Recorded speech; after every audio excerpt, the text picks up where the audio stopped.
하나님 말씀 시편 148편 1절부터 5절까지 우리 한 구절씩 기도하겠습니다. 시편 148편 1절에서 5절입니다. 할렐루야. 하늘에서 여호와를 찬양하며 높은 데서 그를 찬양할지어다.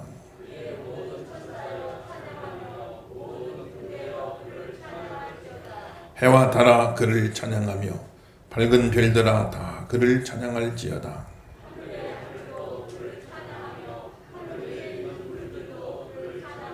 좋습니다. 그것들이 여호와의 이름을 찬양하면 그가 명령하심으로 지음을 받았음이로다. 아멘. 할렐루야. 이 아침도 큰 은혜가 함께 하시길 예수 이름으로 축원합니다. 우리는 늘 하나님을 찬양해야죠. 하나님을 찬양하는데 찬양이란 무엇인가? 찬양이란 무엇인가? 찬양은 한번 읽어볼까요? 찬양은 위대하신 시작. 찬양은 위대하신 하나님의 존재와 위대하신 하나님의 사역을 높이며 하나님께 영광을 돌리는 노래죠. 영광을 돌리는 노래다. 하나님께 영광을 돌리는 노래. 영광 돌린단 말은 뭐라겠어요? 하나님이 지극히 위대하십니다 하는 것을 인정하는 거라겠죠. 영광 돌린다. 우리가 영광 돌린다는 말 많이 쓰잖아요. 영광 돌린다는 게 뭐냐? 하나님은 지극히 위대하십니다. 하나님의 그 존재 속성 자체가 위대하시고 전지하시고 전능하시고 영원하시고 불변하시고 선하시고 사랑 많으신 하나님. 그 존재 속성 자체가 위대하시고 또 하신 모든 일이 지극히 위대하십니다. 천지 만물을 창조하시고 우리를 예정해 주시고 우리를 구원해 주시고 인도해 주시는 그 하나님의 모든 일들, 그의 존재 자체가 지극히 위대하시고 행하신 모든 일이 지극히 위대하신 하나님은 지극히 위대하십니다 하고 인정해 드리는 것, 그것을 찬양이다, 예배다 이렇게 했지요. 그 하나님께 영광 돌리는 노래, 하나님께 영광을 돌리는 노래, 지극히 위대하십니다 하고 하나님을 인정해 드리는 노래, 그것을 찬양이다 이렇게 말하는 거죠. 성경은 계속 읽어봅시다. 성경은 하늘의 해와 달과 별들, 온 땅 모든 만물이 하나님을 찬양한다고 했습니다. 비록 들리는 소리는 없으나 하나님께서 지으신 모든 피조물이 무언의 찬양으로 하나님께 영광을 돌립니다. 하늘의 천사들도 하나님을 찬양합니다. 이 모든 것들은 그들을 창조해 주신 하나님을 찬양하지만 우리는 창조해 주시고 구원까지 해 주신 하나님을 더 찬양합니다. 그러니까 성경 보면 하늘의 해와 달과 별들도 오늘 읽은 본문에도 나오죠. 하늘의 해와 달과 별들아 하나님을 찬양하라. 그리고 모든 산과 들과 나무와 꽃들도 다 하나님을 찬양하라. 그리고 하늘의 천군과 천사들도 다 하나님을 찬양하라. 왜 하나님을 찬양하냐? 하나님이 창조해 주셨으니까. 창조주시니까. 그래서 모든 피조 만물들이 다 자기를 지어주신, 창조해 주신 하나님을 무언의 찬양으로, 해와 달과 별이 말은 못하지만, 노래는 못하지만 그 존재 자체로 창조주의 영광을 드러내고 하나님을 찬양하는 것입니다. 또 하늘의 천군과 천사들이 막 또 하나님을 찬양하는, 천사들의 찬양을 한번 상상해 보세요. 얼마나 기가 막 대단하겠죠? 천사들이 막 찬양한다고 생각해봐.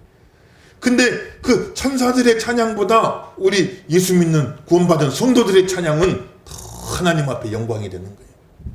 왜냐하면 우리는 우리를 창조해 주셨을 뿐만 아니라 우리를 구원해 주신 하나님, 구원해 주신. 근데 천사는 구원을 경험 못 했거든요. 그 창조해 주신 그 하나님을 찬양을 드리는데 우리가 천사의 찬양 대단할 것 같죠? 대단하죠, 실제로도. 그런데 사실 따지고 보면 천사들의 찬양은요, 비교를 하자면 유치원생들 찬양이에요. 유치원생들. 그 수준이 그거밖에 안 돼. 기가 막히게 찬양하지만. 왜냐하면 창조밖에 경험 못한 겁니다. 창조의 은혜밖에 찬양을 못했는 거예요. 천사들은 구원을 경험해보지 못한 겁니다. 근데 우리 예수 믿는 성도 구원받은 우리는 창조뿐만 아니라 구원받은 그 은총까지 하나님께 쫙 찬양을 드리는 거예요. 그래서 참 하나님이 나 같은 자를 구원하시려고 독생자를 내어주신, 예수님은 나 같은 자를 구원하시려고 생명을 내주시고, 그래서 내 모든 죄는 다 예수님께로 가고, 예수님의 모든 의는 다 나에게 와서 내 죄는 예수님께, 예수님 의는 나에게. 그럼 다시 한번 따라해 봅시다. 내 죄는 예수님께, 예수님 의는 나에게. 믿으시면 아멘 하십시다. 이거 우리 죽을 때까지 이거 기억해야 돼요. 마지막 순간에도 내 죄는 예수님께, 예수님 의는 나에게. 이거를 믿음으로 고백할 수 있으면 구원받는 겁니다. 그래서 우리는 구원해 주신 그 은혜까지 찬양하는 거. 찬양의 수준이 다른 거예요. 그래서 천사들도 성도들의 찬양을 흠모한다. 천사들이 우리의 찬양, 우리는 천사들의 찬양 그러면 대단한 것 같잖아요. 근데 사실 따지고 보면 천사들이 성도들의 찬양을 흠모한 수준이 벌써 달라요. 창조의 하나님밖에 찬양 못해. 천사들은 구원의 체험이 없어요. 그런데 성도는 창조뿐만 아니라 구원하신 하나님을 찬양하는 거니까 얼마나 더 찬양이 차원이 다른 거예요. 차원이 다른. 오늘 드린 찬양도 하나님을 기쁘시게 하고 하나님의 영광을 온전히 드러내기, 천사들이 부러워할 만한 그런 찬양이 되시기를 예수 이름으로 축원합니다. 찬양드림. 그렇게 찬양을 드리는데, 찬양을 드리면 찬양의 능력이 나타나는 거예요. 하나님께 영광을 돌리는 것이고, 찬양이란 우리가 이렇게 찬양을 할 때 하나님의 능력이, 찬양의 능력이 막 나타나는 겁니다. 첫째는 찬양하는 곳에 하나님이 친히 임재하신다고 했어요. 우리 1번에 있는 말씀 읽어보겠습니다. 다 같습니다. 시작. 이스라엘의 찬송 중에 거하시는 주여, 주는 거룩하시나이다. 아멘. 하나님은 어디 계신다고 했습니까? 읽어봅시다. 하나님께서는, 시작. 하나님께서는 구원받은 하나님의 백성들이 찬양할 때 그곳에 그들과 함께 하십니다. 그곳에 그들과 함께 하셔서 영광을 받으시고 영광을 드러내십니다. 하나님의 영광이 머무는 곳은 영광스러워집니다. 하나님께 영광 돌리는 곳은 하나님의 영광으로 충만해지고 하나님의 영광이 나타나 영광스러운 곳이 됩니다. 영광스러운 곳이 됩니다. 찬양이 살아있는 교회는 영광스러운 교회가 되고, 찬양하는 가정은 영광스러운 가정이 되고, 찬양하는 사람은 영광스러운 사람이 되는 겁니다. 그래서 우리가 하나님을 찬양할 적에 하나님께 영광 돌린다겠죠. 영광 돌린다는 것은 하나님은 지극히 위대하십니다 하고 그걸 인정해드리고 하나님께 찬양을 드릴 때, 그럴 때 하나님은 영광이 나타나요. 그곳에 하나님의 영광이 충만하게 임재하는 겁니다. 찬양하는 곳에 하나님의 영광이 임하기 때문에 찬양하는 그 자리가 영광스러워져 버리는 거예요. 그럼 따라합시다. 영광은 반사된다. 거기다 한번 딱 써놓으세요. 영광은 반사된다. 영광은 반사되는 거예요. 우리가 하나님께 영광을 돌리면 하나님이 영광을 받기만 하고 말아버리는 게 아닙니다. 영광을 받기만 하고 딱 하나님 입을 씻어버리는 게 아니에요. 영광은 반드시 반사되게 돼 있어요. 우리가 하나님께 영광을 돌리면 하나님께 영광 돌린 그것이 하나님의 영광이 충만하게 임재하면서 찬양하는 그 자리에, 영광 돌린 그 자리에 하나님의 영광이 가득하게 임하게 되는 것이. 그래서 하나님은 지극히 위대하십니다 하고 찬양하면 하나님의 그 영광이 우리에게 또 반사돼서 돌아와서 찬양하는 그 사람을 지극히 영광스럽게, 지극히 위대하게 만들어주는 거예요. 영광은 서로 반사되는 겁니다. 하나님께 찬양하는 곳마다, 하나님께 찬양하는 나라마다, 하나님을 높이는 나라마다 하나님이 그들을 또 다 높여주셨어요. 영광은 반사되는 겁니다. 하나님께 영광 돌리는 나라마다 하나님이 영광스럽게 만들어줘요. 우리 세계 역사를 통해서 보지 않습니까? 하나님의 영광 돌리는 나라마다 하나님이 다 영광스럽게 만들어주는 겁니다. 그래서 로마가 그랬고, 독일이 그랬고, 프랑스가 그랬습니다. 스페인이 그런 겁니다. 포르투갈이 그러는 거예요. 미국이 그러는 겁니다. 오늘 하나님께서 우리나라의 이 찬양 속에 함께하고 계시는 겁니다. 우리나라를 영광스럽게 하신 거예요, 여러분들요. 앞으로 더 영광스럽게 하실 줄 믿으시면 아멘 하십시다.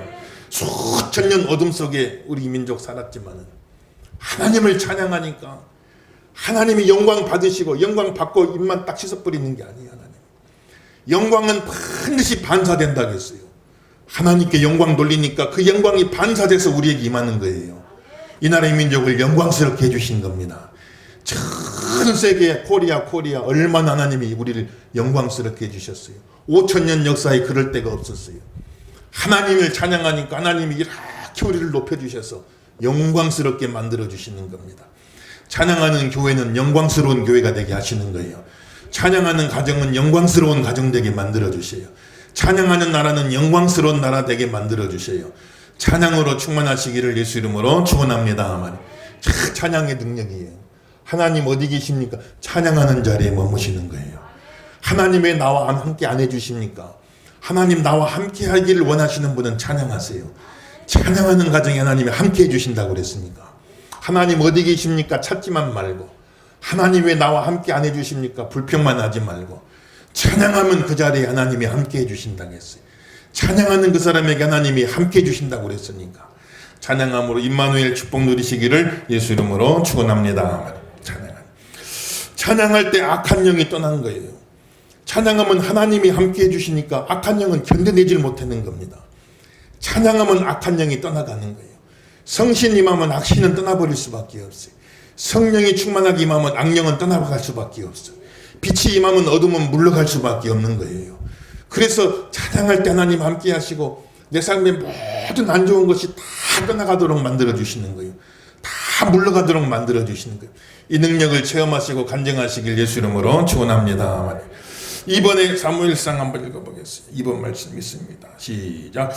하나님께서 부리시는 악령이 사울에게 이를 때 다윗이 수금을 들고 와서 손으로 탄즉 사울이 상쾌하여 낫고 악령이 그에게서 떠나더라. 아멘. 할렐루야. 그랬어요.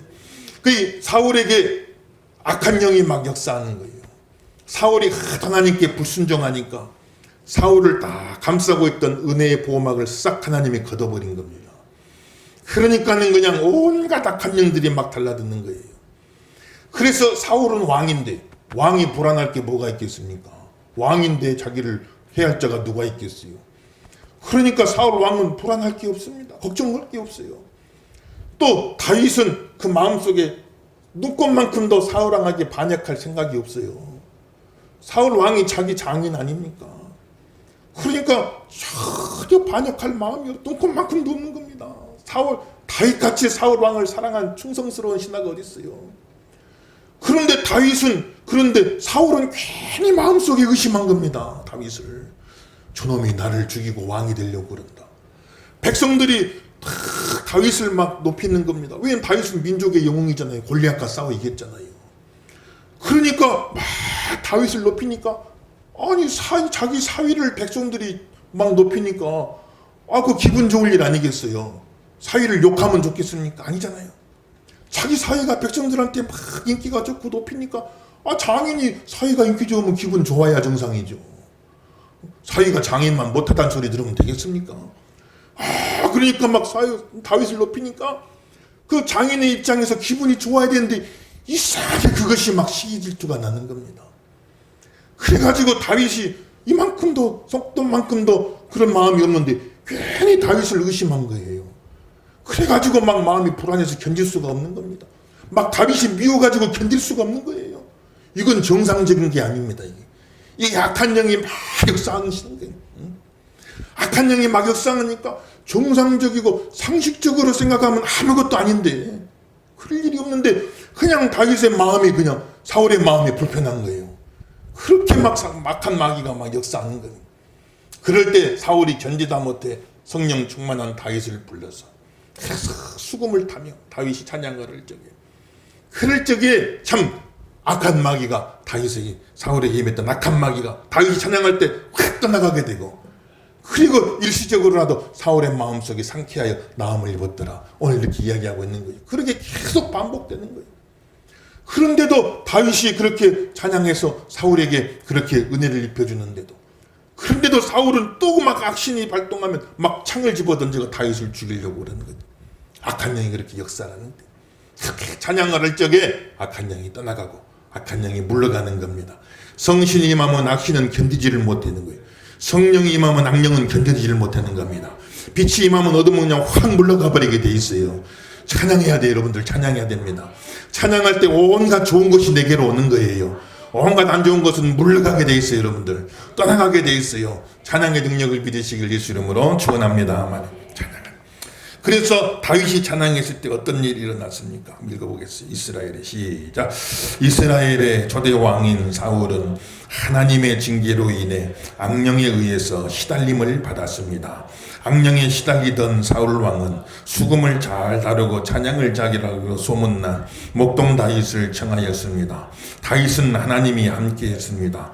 그가 수금을 타며 찬양할 때 사울을 괴롭힌 악령이 떠나가고 사울은 곧 상쾌하여 나았다고 했습니다. 일반 음악도 치료 효과가 있는데 하나님께서 함께 하시는 찬양은 얼마나 더 능력이 있겠습니까? 찬양이 있는 곳에 우리의 몸과 마음과 삶을 병들게 하는 악령은 떠나가고 우리의 몸과 마음과 삶에 전인적인 치유가 임하는 겁니다. 몸과 마음과 삶에 전인적인 전체적으로 치유가 일어나게 되는 거예요. 여러분 음악치료도 있어요. 음악치료. 막 마음이 불안하고 안정되지 못할 적에 조용한 잔잔한 음악을 촥 들려주는 겁니다. 그러면 그 음악 속에 치료 효과가 있어요. 그래서 그 막 불안하던 마음이 잔잔해져 가는 거예요. 그리고 마음이 편안해지니까 몸도 편안해지는 거예요. 내 마음이 편하니까 가정에도 편안해지기 임하는 거예요. 그래서 그게 다 이렇게 파급 효과가 나타나게 되는 거예요. 어린아이를 잉태했을 적에 어머니들이 태교를 하죠. 태교할 때 무슨 막 헤비메탈 음악 듣는 사람 봤어요? 아니잖아요. 파괴적이고 폭력적인 음악을 들으면 그게 영향을 미치는 거예요. 뱃속에 있는 태아가 아무것도 모를 것 같아도 그 폭력적이고 파괴적인 음악을 들으면 막 파괴하는 그런 역사들이 나타나네요. 그러니까 태교하는 어머니가 헤비메탈 막 그런 음악, 락 음악 듣는 거 봤습니까? 아니죠. 그래도 평소에는 안 들어도 태교할 때는 막 클래식 음악을 듣잖아요. 좋은 음악을 듣잖아요. 그래서 마음이 편안해지는 거예요. 세상의 음악도 이런 치료 효과가 있는데 하나님이 함께하는 찬양에는 얼마나 더 능력이 있겠어요. 우리 영혼을 치료해 주십니다. 우리 몸을 치료해 주십니다. 우리 가정을 치료해 주십니다. 우리 삶을 치료해 주시는 거예요. 그런 역사가 있길 예수 이름으로 축원합니다. 다윗이 그 찬양할 때 그런 역사가 나타나는 거예요. 또 뭐라겠어요? 찬양할 때 묶인 문제가 해결되죠. 우리 3번 말씀 한번 더 읽어봅시다. 시작. 한밤중에 바울과 실라가 기도하고 하나님을 찬송하며 죄수들이 듣더라. 이에 갑자기 큰 지진이 나서 옥터가 움직이고 문이 곧 다 열리며 모든 사람의 매인 것이 다 벗어진지라. 아멘. 할렐루야. 그랬어요. 이 바울하고 실라가 복음을 전하는데 터키에 가서 복음을 전하려고 했거든요. 그 당시 바울과 실라가 볼 적에는 막 터키가 황금어장이에요. 막 초대교회 7교회들이 다 터키에 있잖아요. 그 초대교회 순례할 적에 터키들 많이 가지 않습니까? 거기 가면 에베소 교회, 빌라델비아 교회, 서머나 교회, 초대교회에 가장 흥했던 7개 교회 유적들이 다 거기 있는 거예요. 그러니까 딱 그 당시만 보면 터키가 그야말로 소아시아지요. 복음의 황금어장이니까. 바울과 실라도 그러니까 터키로 가서 복음 전하려고 했는데 가는 데마다 다 하나님이 막아버려요. 못 가게 막아버려요. 그리고는 있으니까 밤에 환상을 보여주는데 저 마케도니아, 그리스 북부 마케도니아 사람이 환상 중에 나와가지고 건너와서 우리를 도와주시오. 건너와서 우리를 도와주시오 하는 환상을 보는 겁니다. 그래서 바울과 실라가 터키로 가려다가 발길을 돌려서 그리스로 간 거예요. 그리스로 갔는데 가자마자 빌립보에서 죽도록 매를 맞고 핍박을 당한 겁니다. 그래서 그냥 피가 철철 흘러 감옥에 들어가 착고를 베어버렸어요. 손가발에 딱 착고를 매버리고 옥에 딱 갇혀버리게 되고 말았던 겁니다. 보통 사람 같으면 저만 같아도 아마 그날 밤 불평했을 거예요. 하나님, 내가 터키 가서 복음 전한다겠니? 하나님이 부둥부둥 막아서 환상을 보여주면서까지 나를 빌립보로 오게 해놓고 그렇게 해서 나를 빌립보로 오게 했으면 여기서 복음이 잘 전해지게 하시던지, 그게 아니고 터키 가겠다는 사람 굳이 그리스로 오게 하시가 이렇게 매를 맞고 피가 철철 나고 착고에 매여서 감옥에다 가다 둡니까 하고 하나님을 아마 불평하고 원망할 수도 있었을 거예요.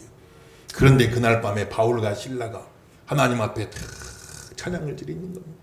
그렇게 매를 맞고 착고에 채워 감옥에 갇혔지만 그날 밤에 하나님을 찬양하는 무슨 찬양이었을까요? 아마 하나님의 뜻이 있을 것입니다. 하나님의 계획이 있을 줄로 믿습니다. 하나님이 인도하실 줄로 믿습니다. 아마 그런 내용의 찬양 아니었겠습니까? 그날 밤에도 하나님의 뜻이 있을 줄 믿습니다. 따라합시다. 하나님 뜻이 있을 줄로 믿습니다. 하나님이 인도하실 줄로 믿습니다. 합력하여 선이 될 줄로 믿습니다. 이 고백이 있길 예수 이름으로 축원합니다. 말이에요. 바울과 실라 이렇게 찬양을 드리는데, 그러니 그 옥중에 얼마나 죄수들 입 달린 사람은 다 거기서 불평하고 다 원망하고, 참 죄수들이 얼마나 그 안에서 불평하고 원망했겠어요. 다 억울하다고 그러지요. 나 당연히 받을 벌 받는다는 사람 아무도 없을 거예요. 다 억울하다 그러지요. 그래서 그냥 불평과 원망이 가득한 감옥에 바울과 실라가 찬양을 드리니 그 찬양이 온 감옥에 다 가득했더라. 그 죄수들의 원망과 불평이 다 잦아들게 찬양이 가득하게 되었더라. 그때 하나님이 역사하시기 시작하는데 그 묶고있던 착고가 그냥 다 풀어져 버리기 시작하고, 그냥 막 지진이 일어나던데 옥문이 그냥 막 다 열리기 시작하고 기적이 일어나게 돼. 그걸 보고 빌립보 감옥의 간수가 깜짝 놀래갖고 죄수들이 다 탈옥해버린 줄 알고, 죄수가 탈옥하면 지키는 간수는 책임치 공당에 사형을 당하니까 나 기왕 사형당할 거 그냥 자결해버리겠다라고 스스로 목숨을 끊으려고 그러는데 바울과 실라가 그러지 마시오. 이건 지금 하나님이 하신 일입니다. 우리 도망 안 갈 거니까 걱정하지 말고 한번 내 말을 들어보시오. 주 예수를 믿으라. 그리하면 너와 내 집이 구원을 받으리라. 거기서 복음을 전했어요. 그래서 빌립보 감옥의 간수가 유럽에서 처음으로 예수 믿는 사람 되고, 그 집안이 중심이 돼갖고 유럽의 최초의 교회가 세워지게 되는가. 그래서 그때 세워진 교회가 그리스를 복음하고 로마를 복음하고 전 세계 복음하는데 물꼬가 거기서 터져버리게 되는 것이니 오늘 우리가 아는 기독교가 그 자리에서 생기는 거예요. 불평할 수밖에 없을 때, 원망할 수밖에 없을 때, 그때 찬양해버리면 기적이 일어나버려요. 여러분, 기적이 일어나버려요. 이 능력을 체험하시길 예수 이름으로 축원합니다 말이에요. 어떤 분, 아이고 목사님 나는 뭐 좋은 일이 있어야 찬양하죠. 목사님 한번 가만 보세요. 내가 찬양하게 생겼나? 응? 내가 뭐 좋은 일이 있어야 찬양하죠. 물론 좋은 일이 있어도 찬양하지만 좋은 일이 있어서만 찬양하는 게 아니라 그저 힘들고 어려워도 하나님 앞에 찬양할 때 거기서 기적이 일어나버려요. 기적이 일어나. 좋아서만 찬양하는 게 아니에요. 찬양하면 좋아져 버려요. 여러분. 이게 찬양의 능력이에요. 참 세상 노래는 흥얼흥얼하고 나면 사라져 버리죠. 아무 능력이 없어요. 백날 불러봐야 능력이 없어요. 근데 찬양은 그게 아니에요. 찬양은 하나님이 함께 하셔가지고 힘들고 어려워도 찬양하면 좋아서만 찬양하는 게 아니에요. 좋아서만 찬양하는 게, 찬양하다 보면 좋아져 버리는 역사가 나타난단 말이니까. 그렇기 때문에 우리 찬양하라는 거예요. 어려워도 찬양해야 돼요. 힘들어도 찬양해야 돼요. 하나님 앞에 찬양하시길 예수 이름으로 축원합니다. 좋아서만 하는 게 아니에요. 찬양은. 그 내용이 쭉 나오잖아요. 한번 읽어보세요. 바울과 실라는 시작. 바울과 실라는 그리스의 빌립보에서 복음을 전하다가 붙잡혀 매를 맞고 감옥에 갇히게 되었습니다. 간수들은 그들의 발에 착고를 채워 묶어두었습니다.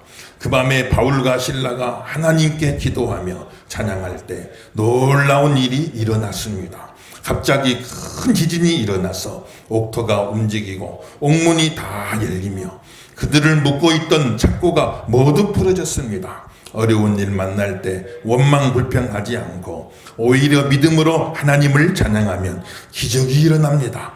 묶인 문제가 풀어집니다. 묶인 착고가 풀어졌잖아요. 묶인 문제가 풀어져요. 찬양하면 묶인 문제가 풀어지고, 닫혀있던 문이 열립니다. 닫혀있던 옥문이 열렸잖아요.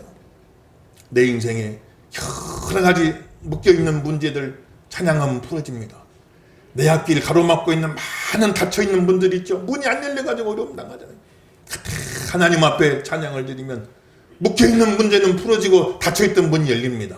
열린 문의 복을 누리시기를 예수 이름으로 축원합니다. 찬양할 때 그 복을 주십니까? 참 우리 교회는 그런 간증들이 많았으면 좋겠어요. 여러분 가정에 찬양하다가 옥문이 열렸습니다.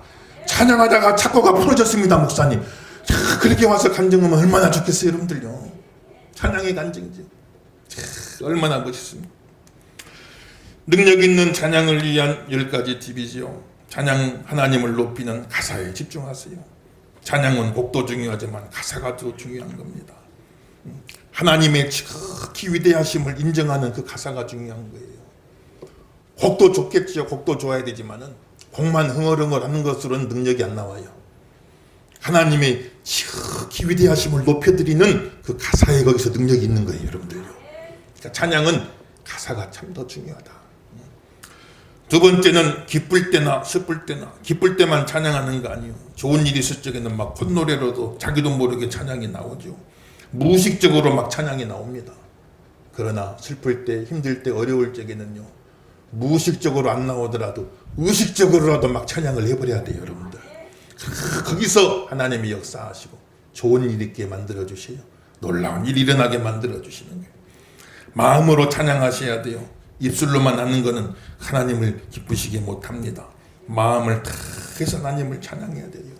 사람도 입에 발린 소리하면 금방 알잖아요. 아이고, 저 사람이 입에 발린 소리 했는구나. 마음은 안 담겼어. 사람도 다 금방 아는데 하나님이 모르겠어요. 입으로만, 입술로만 찬양하는 것 하나님이 기뻐하지 않으시고 마음으로, 마음을 다해서 하나님을 찬양하는 것이. 그래, 가끔 그런 거 보면 뭐 성가곡집 같은 거, CD 같은 거 들어보면요, 이 작곡하시는 분들이 최고의 팀을 섭외해가지고 뭐 국립합창단이니 뭐 시립합창단이니 막 이런 최고의 팀을 섭외해가지고 그렇게 찬양을 부르게 하는 경우가 가끔 있어요. 그런데 이상하게 들어보면 그냥 최고 수준이죠. 우리나라 최고 수준이지. 그냥 화음도 너무 잘하는데 이상하게 은혜가 안 되는 경우가 있어요. 찬양하는 수준은 최고 수준인데 노래하는 수준은, 근데 이상하다, 은혜가 별로 안 되는 경우가 있어요. 그런 경우는 왜 그런 거 아니? 그 찬양하는 분들이 하나의 직업적으로 페이를 주니까 안 믿는 분들도 많아, 그 가운데. 근데 이분들은 악보만 갖다 주면 이건 뭐 다 기가 막히게 부르잖아요. 다 기가 막히게 부르는데 이상하게 감동이 안 와, 이게. 그거는 찬양하는 그 가운데 마음이 안 담긴 거예요. 믿음이 안 담긴 거예요. 은혜 체험 못한 사람들 입술로만 부르는 거, 거기서 능력이 안 나와요, 여러분들. 그런 경우를 많이 봐요. 또 어떤 행사에 특성하는 특성 순서가 되면 또 성악 유명한 분 또 초대하기도 하지요. 그런데 뭐 다 그런 건 아니지만 간혹가다 그런 경우가 있어요. 노래는 기가 막히게 잘하는데, 그런데 이상하게 은혜가 안 돼요. 뭐 나만 그런 게 아니라 이구동성으로 목사님들이 이야기해요. 이상하게 오늘 찬양은, 노래는 잘하는데 은혜가 안 됩니다.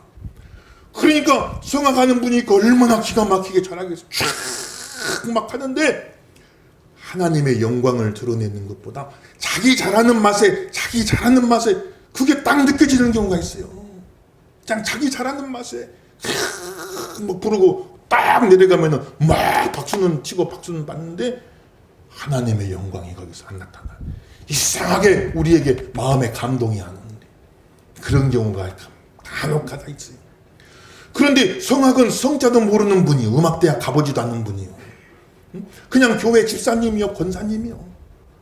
그런데 그분들이 찬양하는데 어쨌든 막 민망할 때가 있어요. 민망해. 막 노래가 부르는데 이게 노래 실력이 참 음악적으로 봤을 적에는 막 민망할 정도일 때도 있는데, 그런데 희한하게 그분이 찬양으로 그냥 막 마음이 은혜가 돼갖고 그냥 막 눈물이 막 펑펑펑펑 쏟아지는, 저만 그런 게 이구동성으로 그런 게, 그 성전에 막 성령님이 막 역사해 버리는 거.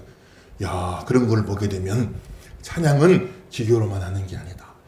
기교도 뭐 최고로 잘하면 좋지요. 그 나쁠 게 없잖아요. 최고로 잘하면 좋은데 그것만 가지고 하는 게 아니구나. 찬양은 마음으로 하는 거구나. 찬양은 믿음으로 하는 거구나. 찬양은 영혼으로 하는 것이구나. 그럴 때 하나님이 감동을 받아버려요.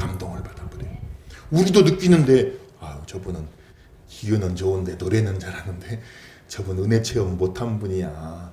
저분은 그냥 성악으로 기교로 하는 거지. 저분은 은혜 체험 못한 분이야. 은혜를 체험한 분이 아니야. 저분은 금방 우리가 느껴버리는데 하나님이 그걸 못 느끼겠어요. 하나님이 다 느끼는 겁니다. 그래서 거기서 찬양의 능력이 나타나고 찬양의 역사가 나타나는 거예요. 기교도 잘 우리가 연습도 많이 하고 기교도 잘 해야겠지만은 더 중요한 거는 마음으로 찬양이요. 믿음으로 찬양입니다. 은혜 체험하는 찬양이에요, 여러분들. 그런 찬양의 능력을 체험하시기를 예수 이름으로 축원합니다. 그런 찬양의 능력이 있는 거예요. 온몸으로 찬양해야 되겠어요. 성경 보면 목소리로만 찬양하는 게 아니에요. 때로는 손뼉을 치면서 막 춤을 추면서 그 구원의 감격과 기쁨을 막 표현하는 겁니다. 다윗이 그냥 하나님의 법궤가 예루살렘으로 들어올 때 얼마나 기쁜지 다윗이 너무너무 기뻐가지고 그래가지고 막 빙글빙글 돌면서 막 춤을 추는데 이스라엘은 남자들도 원피스 같은 통옷을 입잖아요. 원피스가 여자들 원피스 같은 통옷을 입는다고요. 근데 막 빙글빙글 도니까 옷이 막 올라가 옷이 막 계속 올라가. 그래가지고 옷이 그냥 막 머리 위까지 올라가니까 속옷이 다 드러나는 거죠. 그러니 그것을 보고 사울의 딸 미갈이 왕이 돼가지고 채신머리도 없이 저러고 있다라고 막 비아냥거린 건데. 근데 사울의 딸 미갈은 은혜 체험을 못한 여자예요. 그 마음에 불평이 가득해. 자기 아버지 다 폐위돼 버리고 다윗이 왕이 됐으니까 하나님의 은혜에 대한 체험이 없어요. 그러니까 다윗의 그 모습이 이해가 안 돼. 무슨 처신머리 없이 왕이 저러냐고. 그런데 다윗은 은혜를 체험한 사람이에요. 하나님 은혜를 아는 사람이니까. 자, 그 순간 자기가 왕이란 것도 잊어버렸어요.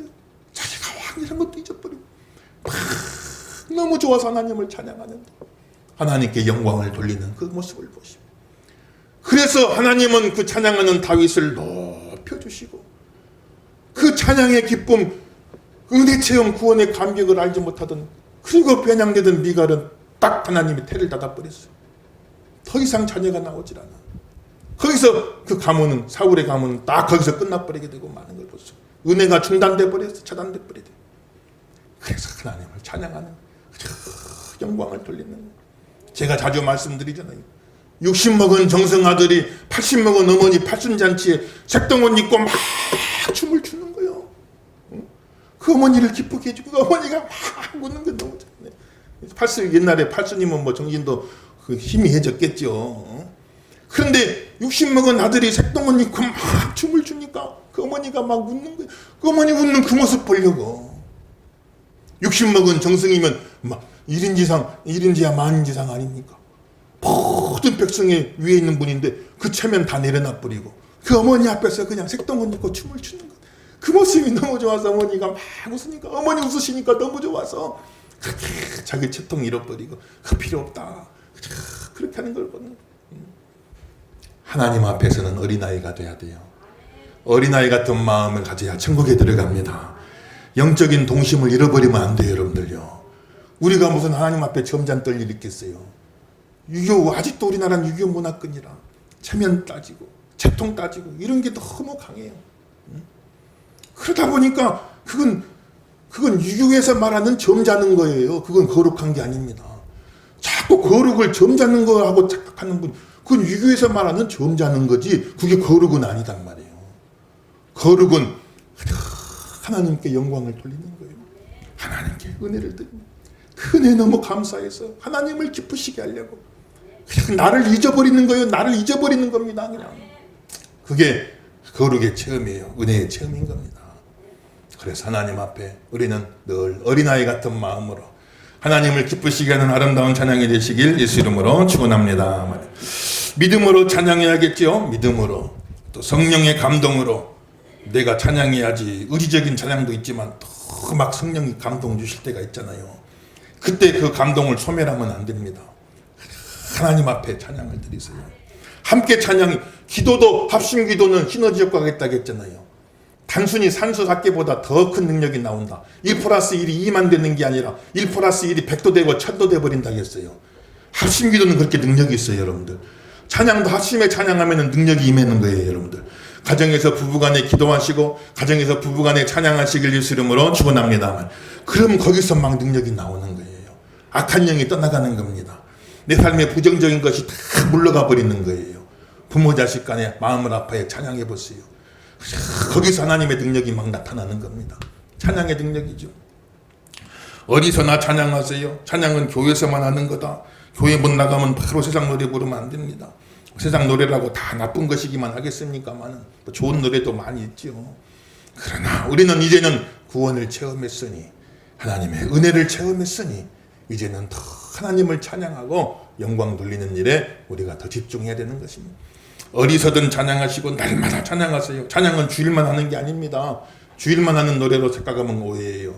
날마다 하나님 앞에 찬양을 드리는 것이고, 그리고 내 마지막 남은 호흡까지도, 호흡이 있는 자마다 하나님을 찬양하라. 내 마지막 남은 호흡까지도 하나님을 찬양하는 데 쓰면 얼마나 좋겠어요. 얼마나 은혜롭겠습니까? 우리 10번에 있는 말씀도 한번 읽어봅시다. 10번 있습니다. 시작.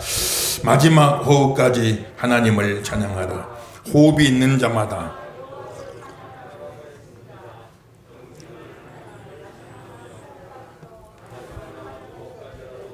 하나님, 우리 모두가 되기를 바랍니다. 평생에 은혜 주시고 천국으로 인도하시며 자손들을 돌보실 하나님을 찬양하는데 우리의 마지막 호흡을 쓸 수 있기를 바랍니다. 아멘. 할렐루야. 그래서 사람이 세상을 뜰 때 가만 보면 침 삼킬 힘까지 빠지면, 사람이 침 삼키는 것도 아무것도 아닌 것 같은데 이것도 큰 일이에요. 이게 침을 삼킬 수 있는 게 이것도 에너지가 필요하는데, 침 삼킬 힘까지 빠져버리면 이제는 세상을 떠는 거예요. 입이 다 말라버리잖아요. 그러니까 침 삼킬 힘까지 없어질 때 이제 생명이 끊어지는 거예요. 그러면 마지막 호흡 있잖아요. 마지막 호흡 있잖아요. 참 숨결이, 가느다란 숨결이 참 숨을 쉬는지 안 쉬는지 몇 번이고 확인해보고 몇 번이고 확인해보고, 안 쉬는 것 같은데 어디 보면 가느다란 숨결이 있어요. 또 숨이 쉬시는 것 같은데 다 보면 숨이 다 끊어졌어. 그러니까 이 마지막 호흡 있잖아요. 마지막 호흡, 내가 마지막으로 내뱉을 수 있는 그 호흡, 근데 그 기력도 없으면 숨이 끊어지는 건데, 마지막 호흡을 내쉴 때 그때에도 하나님을 찬양하게 해주세요. 호흡 있는 자마다 여호와를 찬양할지어다. 마지막 호흡까지도. 어떤 분은 마지막까지도 불평하고 원망하고 미워하고, 참 마지막에 마지막 숨결인데 그때까지 마음에 꽁한 거 갖고 있다가 인정하러 온 자식들한테 욕하고 저주하고 떠나는 분도 있어요. 얼마나 은혜롭지 못합니까? 그렇게 되면 안 돼요. 참 마지막 순간은 우리가 뭐 내 마음대로 되는 건 아니지만 하나님 앞에 기도하고, 우리도 언젠가는 다 떠나잖아요. 다 떠나잖아요. 이걸 남 이야기라고 생각하지만 언젠가는 다 떠날 거 아닙니까? 그럴 때 내 마지막 호흡이라도 나를 구원해 주신 하나님, 내 평생 사는 동안 은혜 주신 하나님, 그리고 이제 남은 자손들, 나는 나지만 이 남은 자손들 다 돌봐주실 하나님 감사합니다. 마지막 남은 숨으로 하나님께 감사하고 찬양하고 떠날 수 있다면 지켜보는 사람도 얼마나 은혜가 되고, 그걸 보시는 하나님이 얼마나 은혜가 되고 하나님의 마음이 감동이 되고, 그렇게 마지막 호흡까지 다 하나님을 찬양하고 떠나고 깨보면 찬양하던 그 하나님 앞에 서는 거예요. 여러분들요, 이 믿음의 길 예수 이름으로 축원합니다 말이에요. 우리 예수 믿는 성도가 자다가 깰 때 주의 영상으로 만족하리이다. 꼭 자다가 깬 것처럼 천국에서 깰 텐데 마지막 내 호흡까지 찬양하던 그 하나님, 바로 그 하나님 앞에 딱 서는 거예요. 우리가요, 마지막 순간까지 호흡이 있는 자마다 여호와를 찬양할지어다. 찬양은 하나님이 지극히 위대하시다 하는 것을 인정해드리는 노래입니다. 하나님께 영광을 돌리는 것이죠. 근데 영광은 반드시 반사되게 되어 있습니다. 영광을 돌리면 하나님이 받기만 하고 마는 게 아니에요. 그 영광을 반드시 반사해 주셨어요. 하나님께 영광을 돌리는 사람은 반드시 영광스럽게 만들어 주시는 겁니다. 찬양에는 능력이 있습니다. 세상 노래 맨날 불러보세요. 거기서 능력이 나오나? 맨날 100곡 1000곡 불러보세요. 거기서 능력이 나오나? 그러나 찬양에는 하나님이 함께 하시기 때문에, 성신이 함께 하기 때문에 악신이 떠나가 버리는 거예요. 모든 부정적인 것이 떠나가 버리는 겁니다. 찬양을 할 때 착고가 막 풀어져 버리는 거예요. 옥문이 열어지게 되는 역사가 있다고 그랬습니까? 찬양에는 반드시 능력이 있어요. 2000년 기독교 역사에 수많은 간증들이 증거해주고 있어요. 여러분들 이미 체험해본 분들도 계실 줄로 압니다. 여러분들요. 앞으로 더 체험하시길 주 이름으로 축원합니다. 찬양에는 능력이 있어요. 그 찬양의 능력을 체험하며 간증하며 살게 하옵소서. 얼마나 귀합니까? 우리 4페이지 3번 오늘 4페이지 3번 오늘 배운 내용을 다시 한번 정리해 봅시다. 찬양이란 위대하신 하나님의 존재와 위대하신 하나님의 사역을 높이며 하나님께 뭘 돌려드린다고요? 영광을 돌리는 노래다. 영광을 돌리는 노래다. 찬양의 3대 능력, 찬양의 3대 능력. 찬양으로 영광 돌리는 사람에게 함께 하셔서 그 사람을 영광스럽게 해주신다. 영광은 반사된다. 영광은 반사된다. 영광 돌리는 만큼 영광스럽게 해주신다. 두 번째, 악한 영은 떠나가고, 악한 영은 성령이 임하는데 악령이 감히 거기서 견뎌내겠어요. 견디지를 못하고 떠나버리는 거예요. 전인적인 치유가 일어납니다.